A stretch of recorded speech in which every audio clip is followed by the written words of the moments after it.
Sementara itu di Istana Kepemimpinan, Kim Jong-un sedang menggelar rapat darurat dengan para pejabat tinggi militer dan pemerintahan. Suasana di ruangan itu tegang, banyak pejabat senior yang tidak setuju dengan kebijakan baru ini. Ini bukan tentang agama, Tuan, kata Jenderal Choi, salah satu pejabat militer senior dengan suara keras. Ini tentang stabilitas negara.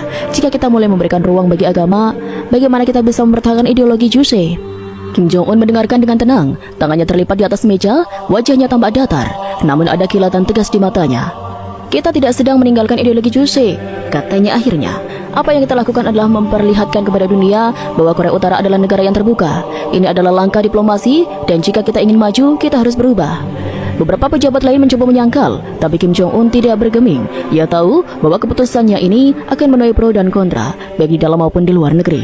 Namun ia juga yakin bahwa ini adalah kesempatan untuk membuka pintu dialog dengan dunia internasional. Selama ini Korea Utara dikenal sebagai negara yang tertutup dan otoriter. Dengan memberikan perlindungan kepada umat muslim, ia berharap bisa mengubah pandangan dunia terhadap negaranya. Di luar Korea Utara, reaksi juga beragam. Negara-negara barat seperti Amerika dan Inggris skeptis terhadap niat sebenarnya dari Kim Jong-un.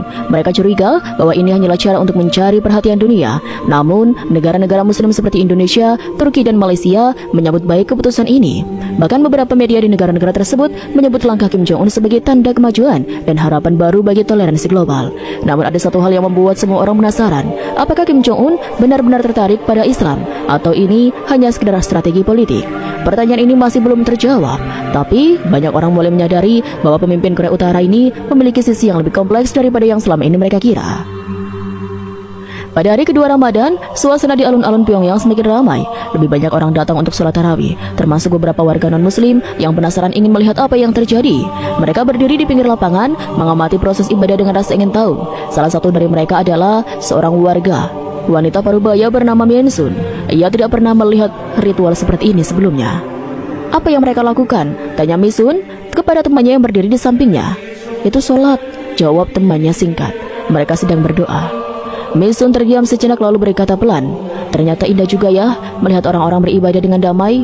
Pagi itu, di sebuah ruang kecil di Istana Kepemimpinan Pyongyang, Kim Jong-un duduk bersama seorang pria tua berjanggut putih yang tampak tenang. Pria itu adalah Sheikh Ali Rahman, seorang ulama muslim yang sudah lama tinggal di Korea Utara tanpa banyak diketahui publik.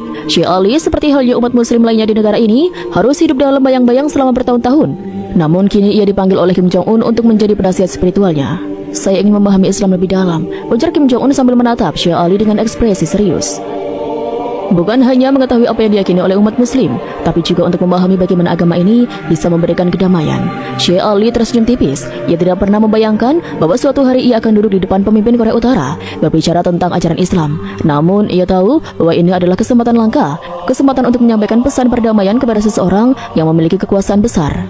Islam adalah agama yang mengajarkan cinta, toleransi dan penghormatan terhadap sesama manusia, kata Sheikh Ali pelan. Tapi untuk benar-benar memahaminya, Anda harus melihatnya dari hati, bukan hanya dari pikiran. Kim Jong-un mengangguk. Ia mendengarkan dengan penuh perhatian saat Sheikh Ali mulai menjelaskan dasar-dasar Islam, dari 5 rukun Islam hingga nilai-nilai universal seperti keadilan, kesabaran, dan persaudaraan. Meskipun banyak istilah yang asing bagi Kim Jong-un, ia tambah tertarik bahkan mencatat beberapa hal di buku kecilnya. Salah satu hal yang paling penting dalam Islam adalah ibadah, lanjut Sheikh Ali. Ibadah bukan hanya tentang ritual fisik, tapi juga tentang niat dan ketulusan hati. Misalnya puasa di bulan Ramadan. Orang-orang berpuasa bukan hanya untuk menahan lapar dan haus, tapi juga untuk melatih diri agar lebih sabar dan lebih peduli pada orang lain. Kim Jong-un terdiam sejenak. Ia memikirkan kata-kata Sheikh Ali. Sebagai pemimpin, ia seringkali harus mengambil keputusan sulit dan menghadapi tekanan besar. Mungkin, pikirnya, ada pelajaran yang bisa diambil dari nilai-nilai diajarkan oleh Islam. Apakah saya bisa mencoba berpuasa? Tanya Kim Jong-un tiba-tiba. Sheikh Ali tampak terkejut, tapi kemudian tersenyum.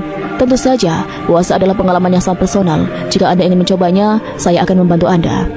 Di luar istana, kabar bahwa Kim Jong-un sedang belajar tentang Islam mulai menyebar. Banyak orang penasaran termasuk Abdullah Lee.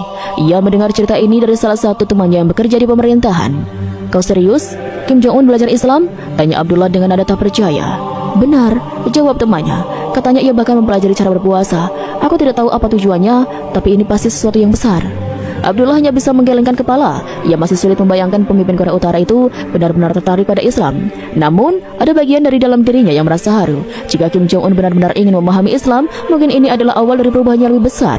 Beberapa hari kemudian, Kim Jong-un memutuskan untuk mencoba berpuasa selama 1 hari penuh. Ia meminta Syekh Ali untuk membimbingnya. Pada pagi hari, mereka sarapan bersama sebelum fajar. Makanan sederhana yang terdiri dari roti, sayuran, dan teh hangat. Setelah itu, Kim Jong-un mulai menjalani puasanya.